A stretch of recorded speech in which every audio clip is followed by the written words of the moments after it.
Приветствуем вас, дорогие зрители! Сегодня мы запускаем новое видео. Но вы, наверное, обратили внимание, что мы стоим в совершенно необычном месте. Это крыша нашего апартмент-комплекса. Мы хотим, чтобы вы увидели Сан-Франциско с высоты птичьего полета.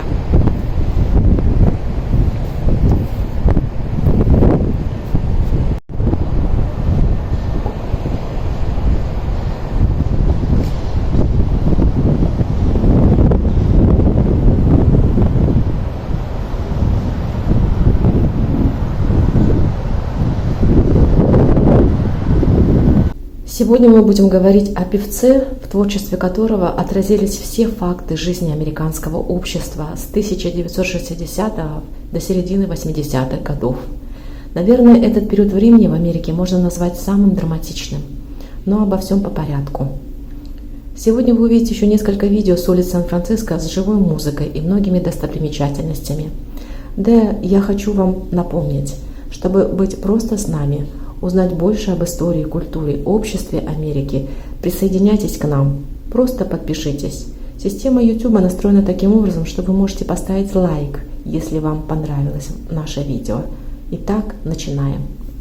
С начала 60-х годов заканчивается период процветания и наступает глубокий экономический кризис 1970-х годов в Америке. Именно этот период характеризуется движением за гражданские права чернокожих в США. Именно тогда наступает военная интервенция Америки во Вьетнаме. США выходит вперед в космической гонке, высадив своих астронавтов на Луну.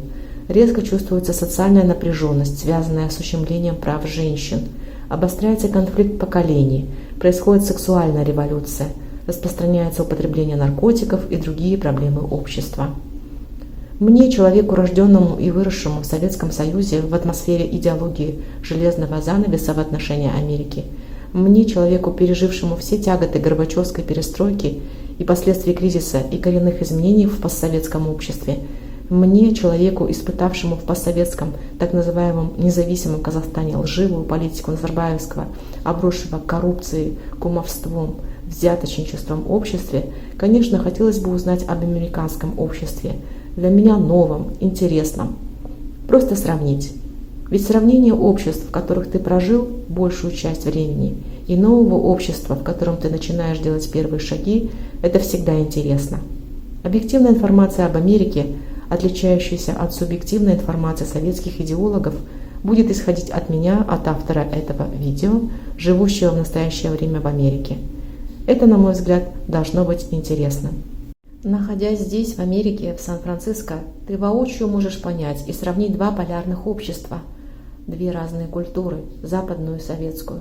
Чтобы у вас не было вопросов, что я имею в виду под культурой, я сразу отвечу.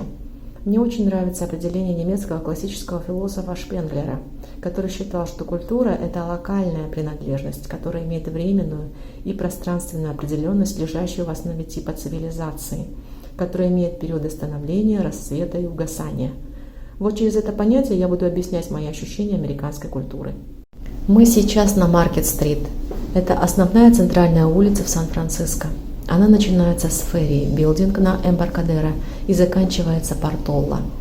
Эта улица – основная транзитная артерия для Сан-Франциско. Вы слышите звуки живой музыки. В будние дни это обязательно музыка одиноких музыкантов, а в выходные – это инструментальные группы, которые исполняют хиты последних лет. Я думаю, мы еще покажем вам живую музыку в Сан-Франциско в последующих видео. Эта улица знала и знает гужевые трамваи, канатные дороги, электрические трамваи, электрические троллейбусы, дизельные автобусы. А еще здесь есть мини-метро и Bay Area Rapid Transit, что означает BART. Это все подземный вид транспорта. Посмотрите кадры 1906 года, старый Сан-Франциско с улицы Маркет-стрит.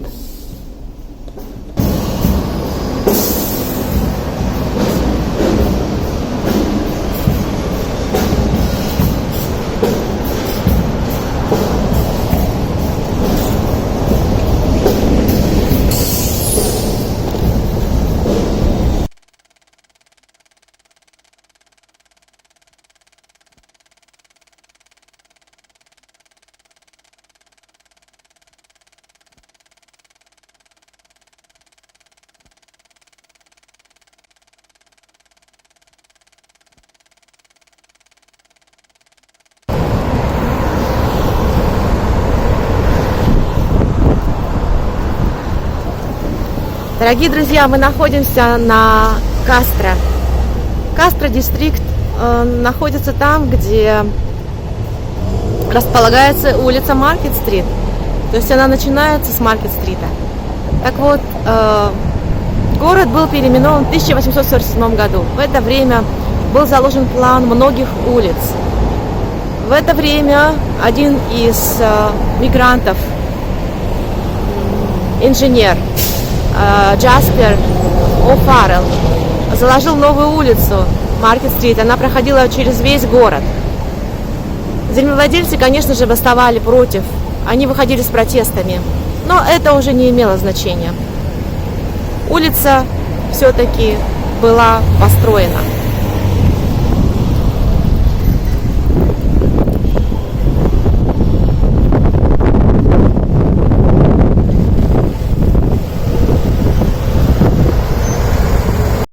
Дух американской культуры прослеживается здесь везде. Где бы ты ни был, на центральных улицах Сан-Франциско или на узеньких улочках известного на весь мир Кастро, или на местных улочках дистриктов Сансет, Мишен, Филмор, Ричмонд и так далее, то там, то здесь ты слышишь музыку. Огромный Сан-Франциско как будто живет и дышит музыкой. Живая музыка на центральных улицах с прекрасным исполнением вокала или игрой инструментальной музыки.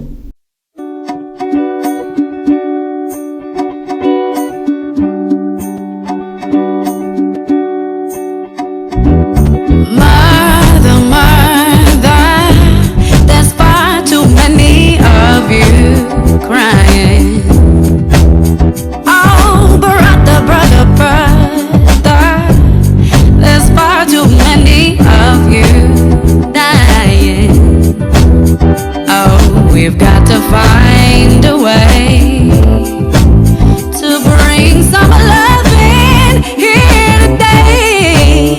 Oh, Father, Father. На маленьких улицах или бульварах ты слышишь и закон домов или проезжающих мимо машин музыку всех народов и национальностей всего земного шара, начиная с китайской народной музыки, обязательно присутствующей в Вашингтон-сквере, и заканчивая Мишен-дистриктом. Это, конечно, латиноамериканская музыка. Всегда громкая и всегда яркая, многоинструментальная. Или в районе Филмор-дистрикт. Это всегда одинокий афроамериканский соул, всегда щемящий сердце. Don't punish me with brutality. Just talk to me so you can see what's going on. What's going on? What's going on? What's going on?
Но, как бы то ни было, находясь в Америке, в Сан-Франциско, в городе с высоким уровнем жизни, одним из самых богатых городов США, благодаря привлечению высококвалифицированных работников, здесь, где многочисленные выходцы из разных стран делают Сан-Франциско самым интернациональным городом в мире, хочется приобретать и поглощать информацию о многоликом и интересном американском обществе.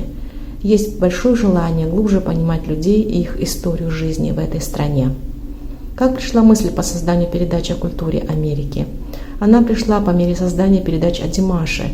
Димаш – это не человек одной страны. Димаш с уникальным голосом, красивым пением, своей захватывающей энергетикой и оригинальной манерой пения покоряет сердца всех людей на планете. Димаш – это человек мира. Он объединяет людей разных стран. Кажется, что нет разницы, к какой национальности ты относишься. Есть только одно желание – слушать неземную космическую музыку Димаша и узнавать музыку мира. Культура Америки настолько разнообразна, что задаешься вопросом, с чего начать. А начать мне хотелось бы с известного, талантливого на весь мир певца Марвина Гея. При создании этого видео об этом человеке, принадлежащего американскому обществу, почему-то невольно вспоминаешь рассказы наших родителей о временах, когда они, будучи еще совсем молодыми, впитывали культуру западного общества через музыку Элвиса Пресли, Битлз и других. Когда мои родители танцевали твист и шейк, одевались в стильные пиджаки и платья, стараясь быть похожими на своих кумиров западных звезд, и как на их лице при воспоминании своей беззаботной юности возникала и возникает теплая, ласковая улыбка. Конечно же, наши познания о музыкальной культуре Запада начинались с родительских рассказов об их западных кумирах, и мы пополняем наш багаж знаний о западной музыке уже о своих кумирах.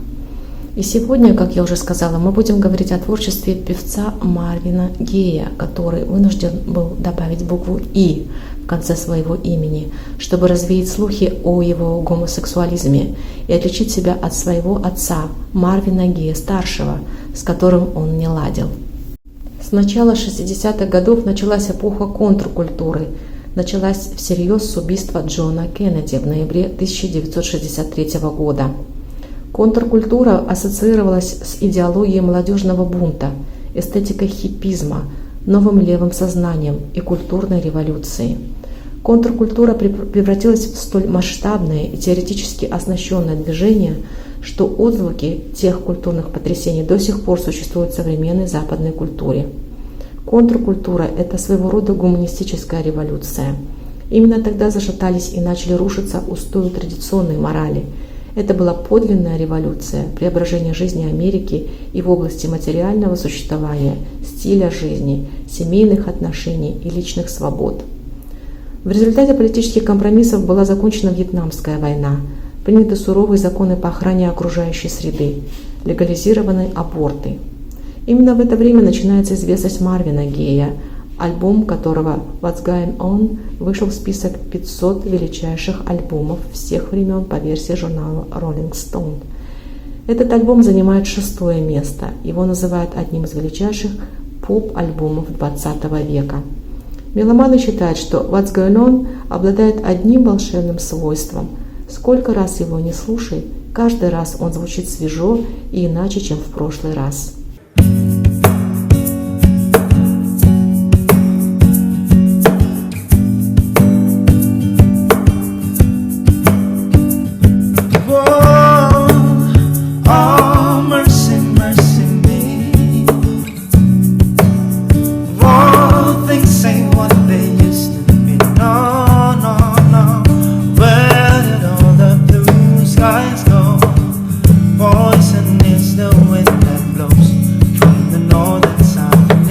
Марвин вырос в крайне религиозной семье.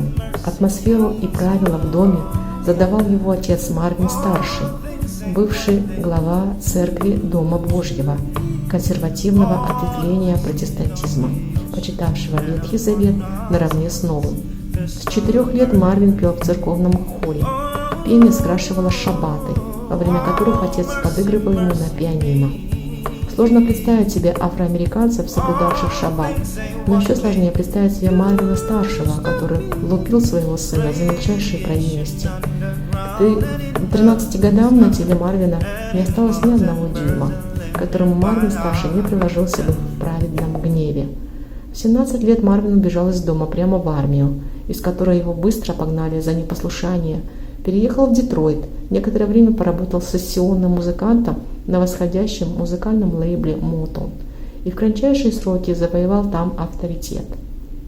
В 21 год он влюбился в 36-летнюю сестру владельца звукозаписывающей студии, женился на ней и стал звездой и секс-символом для миллионов поклонников.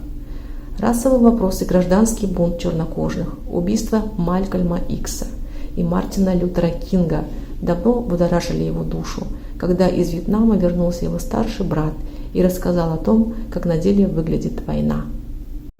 На этом фоне Марвин записал новый альбом «What's Going On?». После этого светлого душевного альбома, чтобы сбросить моральные оковы, наложенные отцом, он стал писать свой новый альбом «Let's Get It On». Марвин жил гражданским браком со своей 16-летней любовницей, употреблял тонны кокаина, со скоростью света проматывал миллионные гонорары и к 40 годам стал классическим примером падающей звезды. Кочуя из отеля в отель, он постоянно перечитывал Библию и принимал наркотики.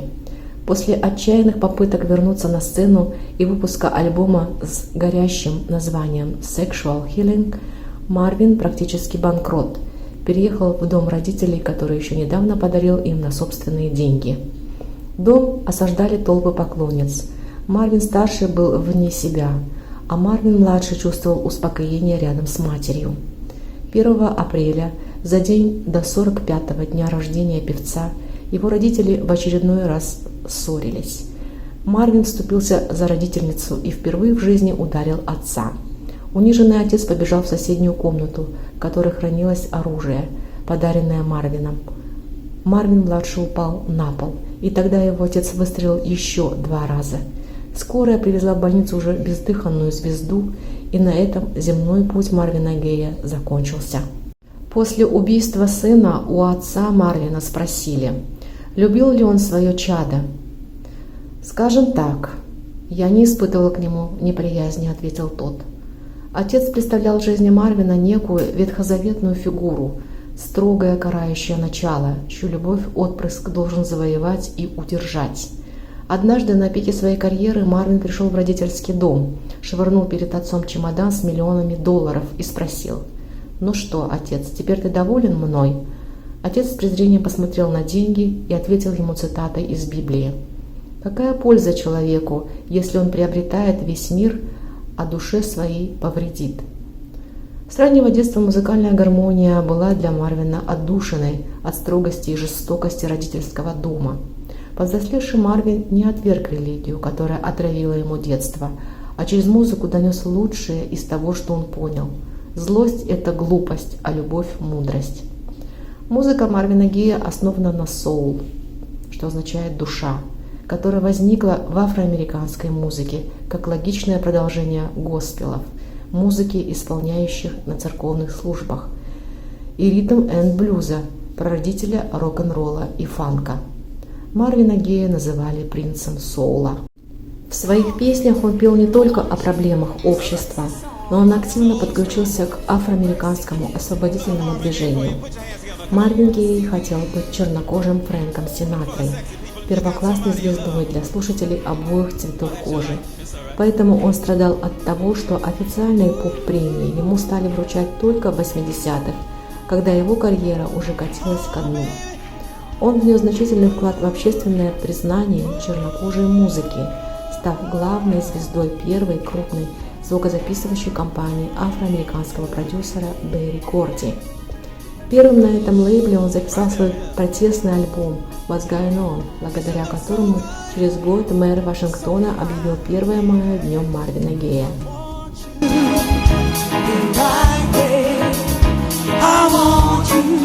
Yes, I do. I want you to want me too. And I want you to want me, baby. Just like I want you. Ooh. Oh, I give you all the love I want in return, sweet darling. But half of love is all. В его музыке отразились протестные настроения американского населения во время Вьетнамской войны. Воевать за южно-вьетнамскую армию за все время конфликта прилетели более полумиллиона американцев. Из них 58 тысяч погибли, и еще 300 тысяч вернулись домой с ранениями разной степени тяжести. Огромная часть населения Америки протестовала и не понимала, зачем нужна эта война и почему их детей и мужей призывали на кровавую мясорубку в джунглях за 3-9 земель. Из молодежного движения против войны возникли хиппи, которые в 1967 году собрались толпой в 100 тысяч и организовали поход на Пентагон. Антивоенный протест сблизил белую молодежь с их чернокожими сверстниками, попутно отстаивавшими свое равноправие. Марвина Гея этот вопрос коснулся лично, так как на войну забрали его любимого старшего брата. Война, протесты, возвращение брата и его рассказы об ужасах войны легли в основу What's Going On. Альбом начинается с одноименной песни, в которой брат спрашивает у брата: «Что и как тут происходит? Что нового случилось, пока меня не было?» Тема возвращения с войны проходит лейтмотивом через весь альбом, хотя прямых отсылок к вьетнамскому конфликту в нем не найти. Война изображена как некое неизбежное зло, сопровождающее людей во все времена. Однако в 70-х все отчетливо понимали, о какой войне идет речь. Альбом характеризовали не иначе, как протестный, и Марвин стал в почетный ряд двум другим выдающимся афроамериканцам, протестовавшим против вьетнамской бойни – Мартину Лютеру Кингу и Мухаммеду Али.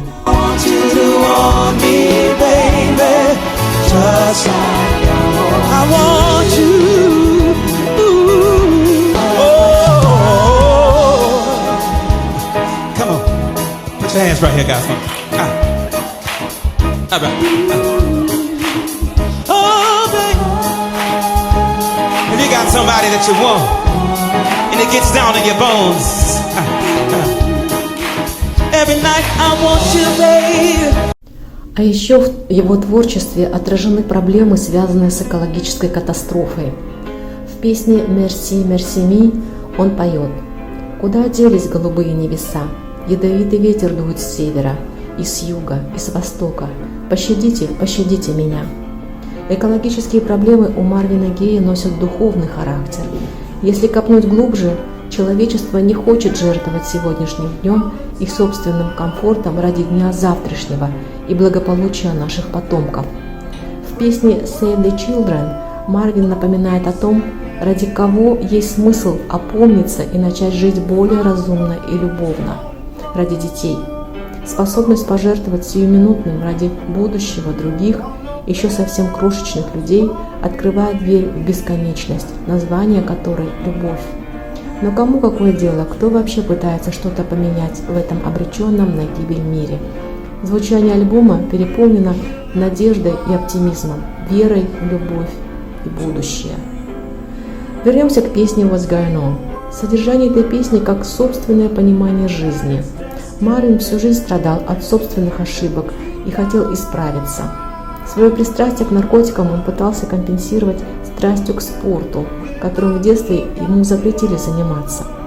Честно старался построить крепкий брак, усыновил ребенка и родил еще 2.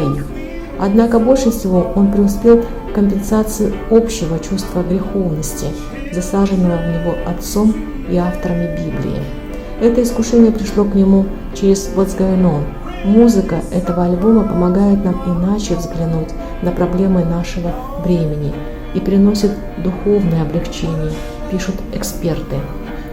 Тупак Шакур – один из наиболее влиятельных хип-хоп-исполнителей в истории Америки, который осенью 1996 года получил несколько огнестрельных ранений и погиб, говорил: «Если рай есть, там по-любому звучит музыка Марвина Гея».